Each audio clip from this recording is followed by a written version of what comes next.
people, welcome to my YouTube channel. My name is D Globetrotter. If you're new here, it's nice to meet you. So today, like you've already seen in the topic, we're going to be talking about how to live on a low budget as a student abroad.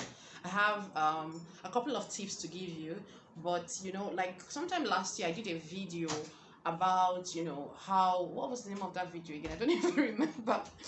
I don't even remember.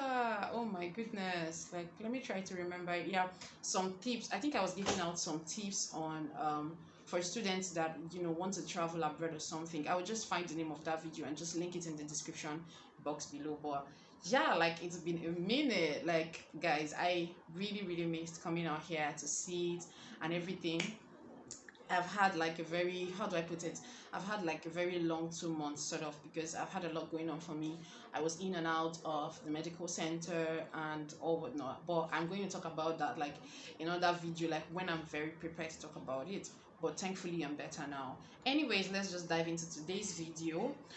If you do not already know, on this channel we talk about travel, we talk about faith, and we talk about lifestyle. So today, of course, I'm going to be talking about travel because I've noticed that schools are resuming, that people are gradually going back to school and all of that and all of that. I've even noticed like a lot of people have migrated to the abroad of recent, and I feel like maybe these tips will actually help you to live on a low budget and be able to save, because I mean you did not go there to go and squander all the money that you got, so it would really help in saving, at least, so that even if you're studying, then on the other hand you'd also be saving. Do you get it? Yeah. Okay, so let's just dive right into it. The number one tip I'll be giving you is the clothing tip. So for my clothes, what I used to do was I used to go to the thrift stores, like thrift stores, for those of you who do not know, are stores that sell used goods. So you just go like and find, you could be very lucky to even find things that still has labels, that's very brand new things, you understand? So that's a very good one for you if you find that. But if you do not, like, the stuff there is not so bad. Like, what I do is I do not like do my main shopping there. My main shopping is mainly from the open market, which takes me to the second tip that or the second place I go to do my shopping, that works for me and is also very affordable. So the open market are just like basically markets in Africa, where they just display clothing items, display things, and you just go, even kitchen utensils, and you just go and pick them. You can even bid on the prices, so that in case you don't want to buy it very expensive, maybe you found it very expensive, you can actually beat it down, and then they are sometimes very considerate. And for me, I used to use the student card. I was just like, oh, so no. I don't like, oh, you're no student, and they would just go like, oh, I would just be like, oh, I'm a student, and they would just be like, okay, no problem, let me cut down for you. Okay, use this extra change and go have coffee. Okay, you can just use this and go play around with your friends and all. So yeah, it really worked for me that way. And lastly, I also used to get stuff from the stores, but then on sales. I barely, I don't remember really getting a lot of things full prices. I used to go for discounted things. So that's another very good one that will help you. As a matter of fact, I got this stuff from the open market. I did get this stuff from the open market, and guess what, it was like two. So I even got for myself and my neighbors at that time that told me to help her get some. And I mean, until now I've watched it a million times. I got it in 2019 or 2018, and imagine, until now, like, it's still very good. It's my go-to top when I want to go for like a very short, like, I just maybe a last minute stuff, I'm putting it on. Like now I just wanted to film. I was thinking, okay, what do I wear, what's gonna go with my colors or with my mood? I just thought of it. So it's like, it's really simple, and well, I love it. I'm not here to promote this stuff, so let's go to the next point. So the next point is what is it called? School fees. Yeah, fees. So I mean, one thing that could work for you is getting a scholarship. You understand? If you have a scholarship, it makes life just easy for you. You don't have to start paying your fees and start thinking about how to pay your bills, your rents and water bills and everything. But when you just have like scholarship, it helps you at least cover half of those bills you have to pay. So that's for that and scholarship. Another thing is school fees waiver. You could also get like these waivers where maybe like for me back then in our school, there was a possibility of you applying for you to, especially the international students, for you to get like maybe half of the fees paid by, I don't know, was it the government or the school that was in charge of it? I'm not so sure of that information, but yeah, school fees waivers are very, very, very possible. Another thing that is also possible is paying installments. At least this was something I used a lot. The fees waiver, I never used it because when I was supposed to use it, I had document issues then, and especially this was in Italy, so I really couldn't use that card. But installments was something that I used when I was in Malaysia. For those of you who know that I was first in Malaysia before going to Italy, I used that, and it was awesome. Like, it was funny enough, the person who, like, the lady who, approved of the installmental payment for me back then, was this lady that people used to be scared of. Ooh. And so when I was telling someone that, oh, this lady was the one who approved of installmental payment for me, she was just like, wow, you mean you talk to her? I'm like her little baby. Like, she's just so sweet, and and the person was like, oh, that means you are lucky. I was just in my mind, I'm like, I'm obviously blessed, because if people are scared of her and she's so friendly to me like this, then it's definitely God. So I used that in my first degree and my second degree. Thankfully, I never broke their trust, because that's one thing these guys like for people to do, especially because we don't have good names. Like, let's just be sincere, Nigerians don't have good names out there. We don't have a good name out there. So I really had to, I made sure, like, I would literally pressurize my dad, because of course, I've said it out, I've put it out there that he's my sponsor. So I will pressurize my dad, like, oh, we have to pay the fees on so day, and I won't give him space until it's done, because if we exceed, even if we pay even a day late, it's going to be an issue. Except if we're paying, maybe we're making the bank transaction in the evening, and probably before it's the whole time difference thing, before it gets to their own bank, time has gone, and then they will only get the alerts the next morning. Then that's something I could explain. I would literally have to go to her office, to explain that to her. But except, like, in most cases, I actually paid on time. So that's that. Let's not sleep on that tip. The next one is accommodation. I would advise sharing. Do you understand? It is very convenient for you to just take your own, what is it called? I think in English it is called self-contained. Yeah, but in Italian they call it monolocale. So it's just like you alone, in the apartment, so just one bedroom apartment. It's very convenient. Like, honestly, it's very, very convenient, but then it's expensive, especially as a student. If you don't, maybe you have a good job that pays like a lot of money, and then you also have to juggle it with school. I'm Well, it's okay. I know some people are very private, and they do not want people in their spaces, and they do not want issues, because then again, that's another thing you have to think about. It's not easy to live with people. So you might want to go get your own apartment, but then again, if you know you can share, if you know you can just inconvenience yourself to share, just for that, I don't know how many years, 3 years, 4 years, just inconvenience yourself. I mean, I think it's best for you to just have your own room, so that you just share the public areas, like the kitchen and the restroom. You understand? So that you will not have to sleep there. Just do what you want to do, and then get back into your room, and then have your room. I feel like that's easier, because I mean, that's what I did for most of the times that I was in school, and it was cheaper for me that way than for me to go get my what is it called, one bedroom apartment, which is not even easy, because once they just hear you're Nigerian, that's the end of it. I literally had one agent end the phone on me because I said, oh, I was Nigerian, and he just didn't want to have any conversation with the Nigerian. You see, that's that about that. The fourth one is food. So for me, what I did was to go register. I think it's the Red Cross. It's called Croce Rossa in Italian, no? So they usually just give out food items. They give out food items. They had their days every week that they give out food items. And I noticed that it was not only in the city where I was, which is called Macerata.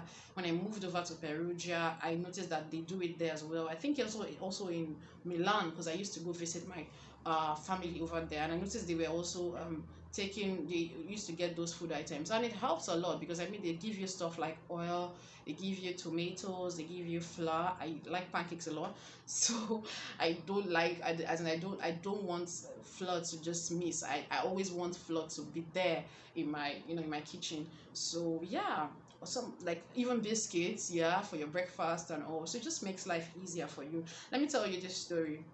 So I was just scrolling right on my Google, and I was just going through the news and everything, and then this news just popped up. It seemed so interesting, so I was like, oh my god, I'm not just going to read the highlight, I'm really going to go into the story and know more about it. So there was this guy, he's Black American, and he was in the US. He went to school. Do you know, like, this guy literally didn't pay one grocery bill throughout the 2 years he was in school. How did he do it? He went and signed up for this buffet service where they, I think it was meant for Asians, but he wasn't Asian, and he went and wrote his name there. So every, I think it was every Monday at 4 a.m. or thereabouts, he would go and eat until his stomach is so full. Like, from what the writer said, he said his stomach will be so full he can't even wake up for classes the next day. Like, that's how bad, he used to be full, and that's how much food he used to eat for free. And then he would also go to the restaurants in his street and go tell them that, oh, he needs food items, that the food items they want to chalk because maybe clients have eaten and they're satisfied, or they didn't even, maybe they cooked more than they're supposed to. They would give it to him. I mean, so they knew him. It was so he did it so much to the point, the restaurants on that street just knew him, and before he even comes, they've already packed his own. So this is for Jordan. So this is for Jordan. So before Jordan just gets there, oh, they're just handing it over to him like, this is your food. And so because of that, his fridge was never like, scanty or empty or lacking of anything. He was always very healthy from this free food. And yeah, and he was even like, oh, he would advise anyone who wants to do that to take it, that it's a very good tip. So yeah, please find ways to save. Yeah, and like I said, you registered for that. It was the Red Cross. So I don't know what will work in the country that you are, but just find a way to go about the whole free food item things. You can ask, you can Google, whatever just works in the place where you are. So another one is communication. One thing that really helped me to save was buying bundles. I mean, it's very normal, like over there in Italy, in Europe, but the bundles in Italy were very cheap, because when I went to like these other countries, when I visited Malta and I was in the Czech Republic, it was something else. It was so expensive, so I was missing Italy a lot. As a matter of fact, when I was in Malta, I just kept using my Italian line, and I kept buying my Italian bundle, because it made life just easy for me. I was roaming, so but it was just easy for me, plus I was there for a very short time. So but it was just easier for me, because if you buy that bundle, it includes phone calls and data, and a whole lot of data. Like, seriously, you would not even know what to do with the data. Take for instance, before I got back, I was getting 50 gig worth of data, and it was just for 10 euros, which if you convert is just about like 6,000 naira. So you just imagine. And I also got calls. I think I got like 1,000 minutes to call all lines and all of that. I never used to exhaust it. Never. I never for once exhausted it, especially for the last 1 year, like from when I got back to Italy in January 2020. I be February 2020 until January 2021 when I left it. I never exhausted it. Like, it was always just there because I couldn't finish it. So I think that's a very good one. I noticed on my MTN app recently that that service has been made available here in Africa, and I think that's a very good one. I've not tried it out, but yeah, that's what I was doing anyways. That's what I was using over there. I think also it's wise for you to recharge your phone just in case you want to roam. Like when I said I had to travel and I was roaming, I was using my Italian line. It makes life easier for you, and just in case you have any emergencies, you never know what could happen for you to reach your own family or reach your friends in Italy, whatever. So it's just wise for you to recharge a little. I mean, if you're in Europe, a little 5 to 10 euros is not bad. I would even advise like 10 euros, so that you just have enough in case of anything. Yeah, that's that on that for communication. And then last but not the least, we have transportation. Now, when I was in Malaysia, I'll start from there. There was this card we're using. It's called One Malaysia. So what we used to do, especially when I was doing my internship, it was a paid internship. So whenever they pay me, what I would just do is I'll go load the card. So there was that possibility of you loading the card, so that anytime you want to get on the transport system, especially the rail system, you just swipe it. Once you swipe it, the automated machine just checks you in and then you pass. You understand? So that's what I did. And I mean, I think one of my friends introduced me to it. Yeah, back then he was working in the city center, where my office was. And yeah, he just told me that, oh, this thing is very, very good. I don't know if it was him, or I know someone introduced me to it. I don't remember who, anyways, but someone introduced me to it, and it was worth it because it was cheaper for me instead of me having to buy tickets or something every day. So yeah, that was what I did there. And then in Italy, there was this.